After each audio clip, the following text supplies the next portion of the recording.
नमस्कार, स्वागत है आप सभी का A1 टीवी में। मैं हूं आपके साथ उमंग माथुर और आप देख रहे हैं A1 उत्तर प्रदेश। आइए बुलेटिन की शुरुआत करेंगे, लेकिन पहले नजर डालेंगे इस वक्त की सुर्खियों पर।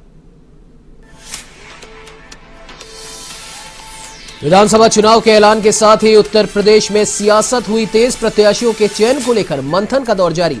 बीजेपी की आज अहम बैठक, पदाधिकारी करेंगे उम्मीदवारों को लेकर चर्चा।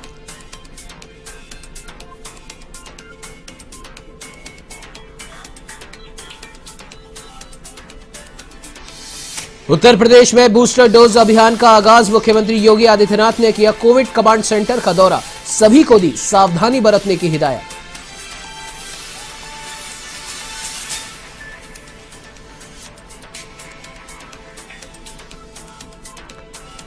उत्तर प्रदेश में बेकाबू कोरोना वायरस, 7,695 नए मामलों की हुई पुष्टि। झांसी में 1 साल से कम उम्र के 4 बच्चे संक्रमित, तो गौतम बुद्ध नगर में मिले 1,149 मरीज।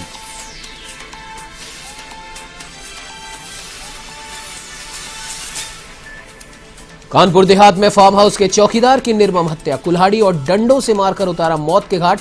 पुलिस ने 3 लोगों को किया गिरफ्तार।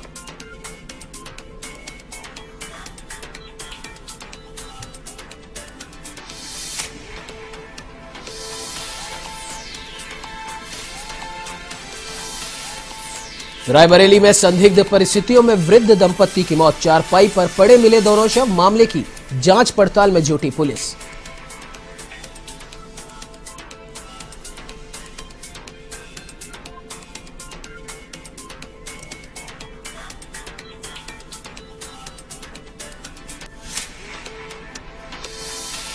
अब आइए खबरों की शुरुआत करते हैं विस्तार से। आपको बता दें कि उत्तर प्रदेश विधानसभा चुनाव की तारीखों का ऐलान हो चुका है। ऐसे में राजनीतिक दल अंतिम तैयारी में जुट गए हैं और इसी कड़ी में आज लखनऊ के भाजपा कार्यालय में प्रत्याशियों की चयन प्रक्रिया को लेकर एक अहम बैठक रखी गई। इस बैठक में बीजेपी चुनाव समिति के 24 सदस्य शामिल रहेंगे। जानकारी के मुताबिक बैठक में संभावित उम्मीदवारों के नामों को तय किया जाएगा और फिर उन्हें अंतिम मंजूरी के लिए भाजपा की केंद्रीय इकाई के समक्ष भेज दिया जाएगा। बैठक में उत्तर प्रदेश के मुख्यमंत्री योगी आदित्यनाथ, उप मुख्यमंत्री केशव प्रसाद मौर्य, डॉक्टर दिनेश शर्मा के अलावा प्रदेश भाजपा अध्यक्ष स्वतंत्र देव सिंह, पार्टी के प्रदेश प्रभारी राधा मोहन सिंह और चुनाव प्रभारी धर्मेंद्र प्रधान और उप प्रभारी अनुराग ठाकुर समेत वरिष्ठ नेता शामिल होंगे। बताया जा रहा है कि चुनाव के लिए भारतीय जनता पार्टी कोई भी कसर छोड़ना नहीं चाहती है। इसीलिए भाजपा उन सीटों के लिए ज्यादा गंभीर है जहां 2017 के विधानसभा चुनाव में शिकस्त का सामना करना पड़ा था और शायद यही वजह है कि मंथन करने के बाद ही पार्टी उम्मीदवारों को चुनावी मैदान में उतारेगी। इधर समाजवादी पार्टी, कांग्रेस और बसपा की ओर से भी बैठकों का दौर जारी है। इन बैठकों में अखिलेश यादव, प्रियंका गांधी वाड्रा और मायावती अपने अपने उम्मीदवारों के चयन प्रक्रिया में जुट गए हैं।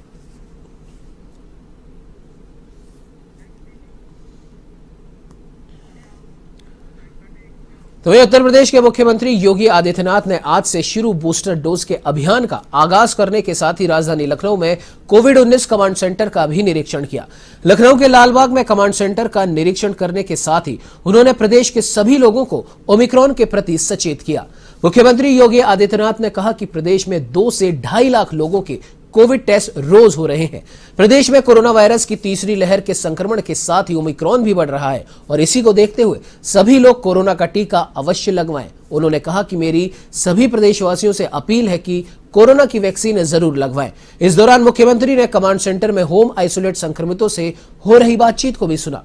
मुख्यमंत्री ने कहा कि जो संक्रमित घर में हैं उनसे नियमित बात की जाए और दवा व अन्य जरूरी चीजें उपलब्ध करवाई जाए।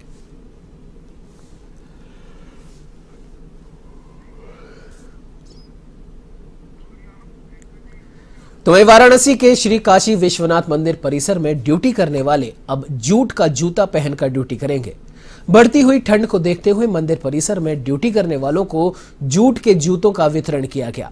प्रधानमंत्री नरेंद्र मोदी के निर्देश पर मंदिर में ये पहल की गई है। प्रधानमंत्री को पता चला था कि ठंड में सीआरपीएफ जवान, पुलिस, अर्चक, सेवादार और सफाई कर्मी नंगे पांव ड्यूटी करते हैं। ऐसे में पीएम मोदी के निर्देश के बाद दिल्ली से जूट के 100 जूते सभी कर्मचारियों के लिए भेजे गए। मंडलायुक्त दीपक अग्रवाल ने मंदिर में कार्य कर रहे शास्त्री, पुजारी, सीआरपीएफ जवान, पुलिसकर्मी, सेवादार और सफाई कर्मियों को ये जूते वितरित किए। इस मौके पर पुलिस कमिश्नर ए सतीश गणेश, काशी विश्वनाथ धाम के सीईओ डॉक्टर सुनील कुमार वर्मा भी मौजूद रहे।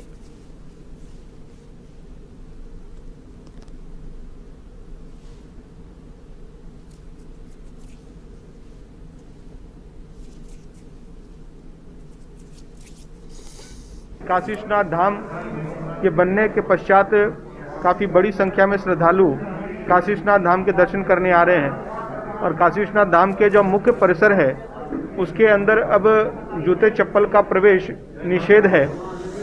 तो ये चर्चा चल रही थी कि जो हमारे सुरक्षा कर्मी, जो हमारे पुजारी, हमारे सफाई कर्मी मेन मंदिर परिसर के अंदर अपने कर्तव्यों का निर्वहन करते हैं, उनको लंबी अवधि के लिए वहाँ पर खड़ा होना करना पड़ता है या चलना फिरना पड़ता है, तो उनको नंगे पांव उस कर्तव्य का निर्वहन में कठिनाई आ रही थी। तो हम लोगों ने ये विचार किया कि उनको कुछ खड़ाव या अन्य विकल्पों पर विचार चल रहा था। तो ये उत्तर प्रदेश के रायबरेली में आदर्श आचार संहिता के उल्लंघन का मामला सामने आया। यहां जिला अस्पताल में सीएमएस का चार्ज लेने पहुंची डॉक्टर नीना साहू जिस गाड़ी से पहुंची थी वो भाजपा की प्रचार सामग्री से पटी नजर आई। प्रयागराज नंबर की इस गाड़ी में भाजपा के चुनाव निशान वाला बड़ा सा स्टिकर लगा है, जिसमें एक तरफ लक्ष्य 2022 लिखा है तो दूसरी तरफ खुद उनकी फोटो लगी है। फोटो के साथ उनका नाम डॉक्टर नीता साहू समाज सेविका प्रयागराज लिखा है। उधर जिलाधिकारी ने भी इसे गंभीर प्रकरण बताते हुए जांच के आदेश दिए हैं।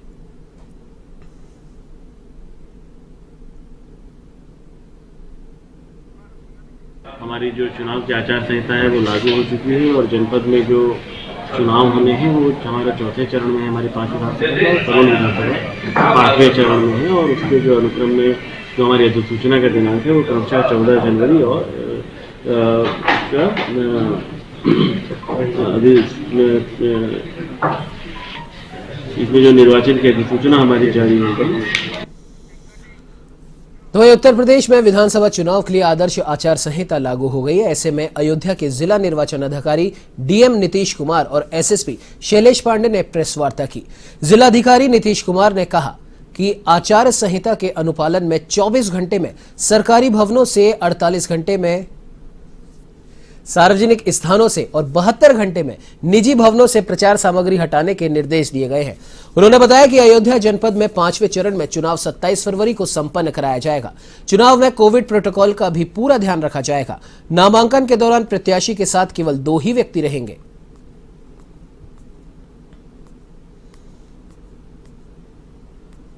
इसमें इलेक्शंस कराए जाएंगे और हमारे यहाँ 5 विधानसभा क्षेत्र हैं। 5 विधानसभा क्षेत्र में 5th फेज में इलेक्शंस कराए जाएंगे और हम लोगों ने 24 घंटे के अंदर सरकारी भवनों में और 48 घंटे के अंदर सार्वजनिक प्लेसेस में और 72 घंटे के अंदर जो निजी स्थानों पे जो तो वहीं उत्तर प्रदेश के झांसी में विधानसभा चुनाव के लिए आदर्श आचार संहिता लागू होते ही जिला प्रशासन ने अब निगरानी भी शुरू कर दी है। चुनाव प्रचार में आचार संहिता का उल्लंघन करने वालों पर प्रशासन की कड़ी नजर रहेगी। डीएम रविंद्र कुमार ने एक प्रेस वार्ता में बताया कि आचार संहिता को प्रभावी रूप से लागू करने के लिए एडीएम संजय कुमार पांडे को नोडल अधिकारी बनाया गया है। तो वही चुनाव आयोग ने आचार संहिता के अनुपालन के लिए सी विजिल ऐप को भी सक्रिय कर दिया है। ऐसे में इस ऐप के माध्यम से आने वाली शिकायतों का 100 मिनट के अंदर निस्तारण किया जाएगा। चुनाव की घोषणा के साथ ही हमारे जनपद झांसी में चुनाव संबंधी आदर्श आचार संहिता लागू हो चुका है, जिसके संबंध में अभी समस्त राजनीतिक पार्टियों के प्रतिनिधि के साथ बैठक करके संक्षिप्त जानकारी है उनको बता दी गई है। इस बार कोविड को लेकर विशेष जो प्रावधान किए गए हैं माननीय आयोग द्वारा, उसके बारे में भी अवगत करा दिया गया है। विशेष करके जो पोलिंग एजेंट हैं जो पोलिंग बूथ पर आएंगे उनके लिए डबल वैक्सीनेशन जरूरी है। तो बलिया जनपद के बैरिया विधानसभा से बीजेपी विधायक सुरेंद्र सिंह ने सुभाषपा के राष्ट्रीय अध्यक्ष ओम प्रकाश राजभर को राजनीतिक लोमड़ी बता दिया। भाजपा विधायक ने तंज कसते हुए कहा कि कोई भी सीटों और पद का फायदा दिखा दे तो वे वहीं चले जाते हैं। ये राजनीतिक परिपक्वता नहीं है, ये तो गंगा में नहाकर गड्ढे में नहाने जैसा है। सुरेंद्र सिंह ने कहा कि मैं कहना चाहूंगा कि ओम प्रकाश राजभर जी अगर भूले भटके चले गए हो तो लौट आइए।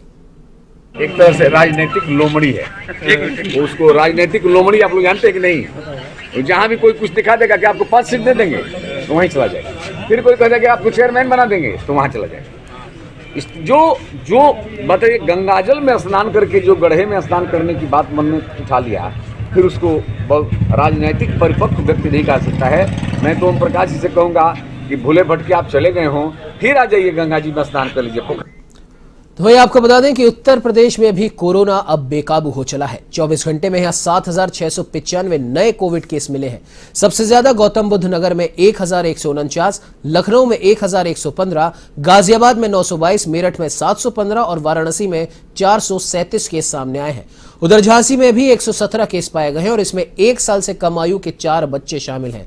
बुंदेलखंड विश्वविद्यालय के 17, BIET के 13 और नर्सिंग कॉलेज के 2 स्टूडेंट भी कोरोना संक्रमित मिले।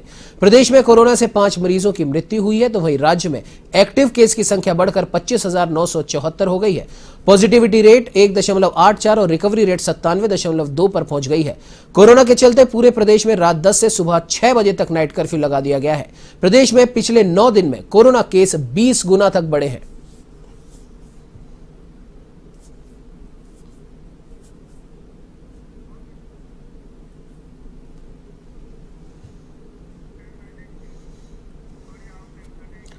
तो वही रायबरेली में संदिग्ध परिस्थितियों में वृद्ध दंपत्ति की मौत से सनसनी फैल गई। सुबह बेटे ने कमरे में देखा तो दोनों के शव चारपाई पर पड़े मिले। जानकारी के अनुसार बुजुर्ग की लखनऊ प्रयागराज मार्ग पर चाय की दुकान थी। दोनों ही गांव से बाहर एक कमरे में रहते थे। घटना ऊंचाहार थाना क्षेत्र के अरखा गांव की है। फिलहाल पुलिस इस पूरे मामले की पड़ताल में जुटी है।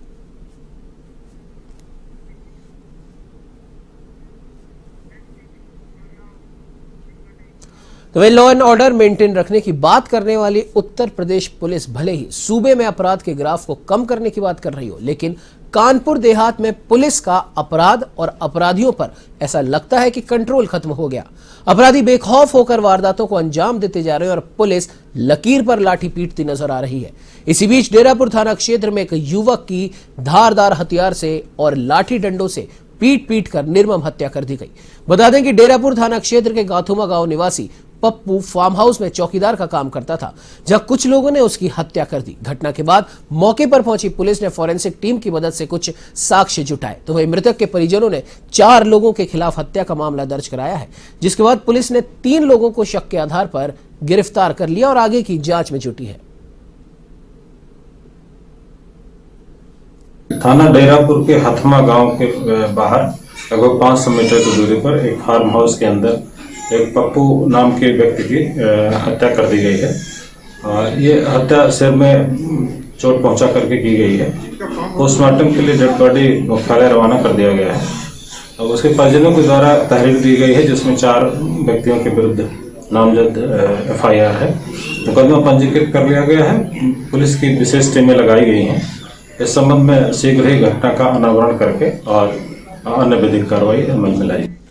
तो वही आगरा के ताजगंज क्षेत्र में युवती से सामूहिक दुष्कर्म का मामला सामने आने के बाद पुलिस ने बाहा ब्लॉक प्रमुख लाल सिंह समेत 2 आरोपियों को गिरफ्तार कर लिया। दोनों के ही खिलाफ युवती ने सामूहिक दुष्कर्म का मुकदमा दर्ज कराया था। जानकारी के मुताबिक युवती ने पुलिस को कॉल कर दुष्कर्म की सूचना दी। इसके बाद पुलिस ने आरोपियों को धर दबोचा। फिलहाल आरोपियों से पूछताछ जारी है। में यूपी 112 पे एक सूचना प्राप्त हुई थी, जो एक युवती द्वारा दी गई थी। उसके द्वारा बताया गया था कि थाना ताजगंज क्षेत्र के एक होटल में उसे नौकरी के बहाने बुलाकर 2 लोगों द्वारा उसके साथ दुराचार किया गया था। इस संबंध में तत्काल मुकदमा पंजीकृत किया गया और उसका जो मुख्य अभियुक्त था उसे गिरफ्तार कर लिया गया है और बाकी विवेचनात्मक कार्रवाई की। कौशाम्बी के देवीगंज गांव स्थित कुएं में एक बुजुर्ग का शव मिलने से हड़कंप मच गया। शव मिलने की सूचना पाकर पहुंची पुलिस ने मृतक की शिनाख्त देवीगंज निवासी राम अवतार के रूप में की। मृतक को नशे की लत थी और इसी के चलते वो आर्थिक संकट से जूझ रहा था। फिलहाल पुलिस पूरे मामले की जांच में जुटी है।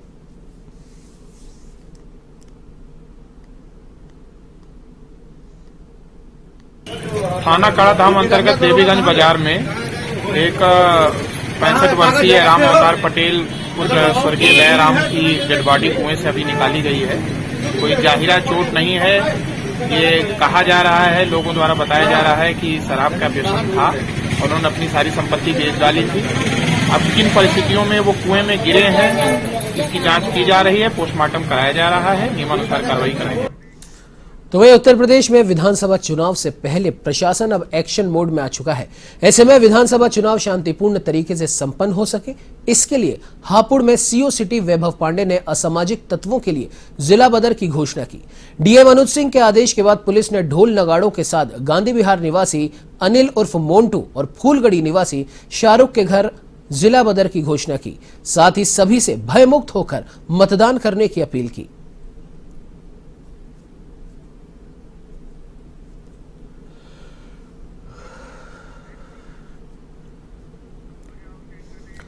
तो वही उत्तर प्रदेश के संभल में बारिश के चलते दीवार गिरने से कई लोगों की मौत हो चुकी है, लेकिन गरीब आवास योजना के नाम पर खानापूर्ति करने वाले जिले के अधिकारी अभी तक इन मामलों से बेसुध हैं।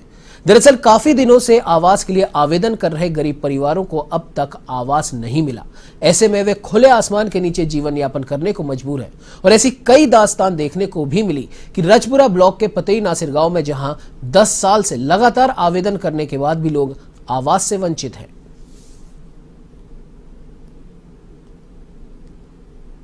आदेश कहाँ थे तो वो भीड़ खींच के ले जाते हैं फोटो।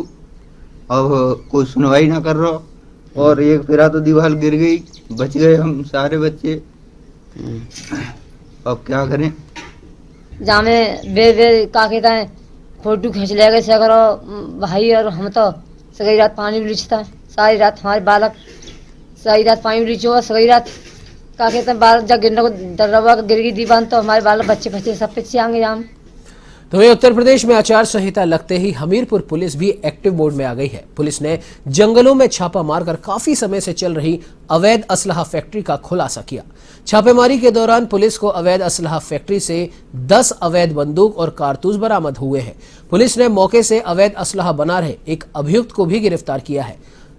असलहा फैक्ट्री का खुलासा करने वाली पुलिस टीम को एएसपी ने सम्मानित भी किया।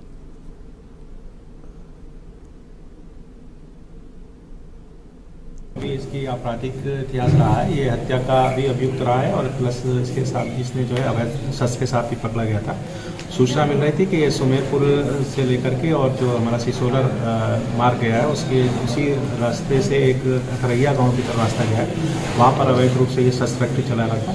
सूचना पर जो है इसको सुमेरपुर पुलिस ने दबिश देकर के इसको गिरफ्तार किया है। इस बुलेटिन में फिलहाल इतना ही। देश प्रदेश की तमाम बड़ी खबरों की जानकारी के लिए आप बने रहिए हमारे साथ और देखते रहिए A1 TV।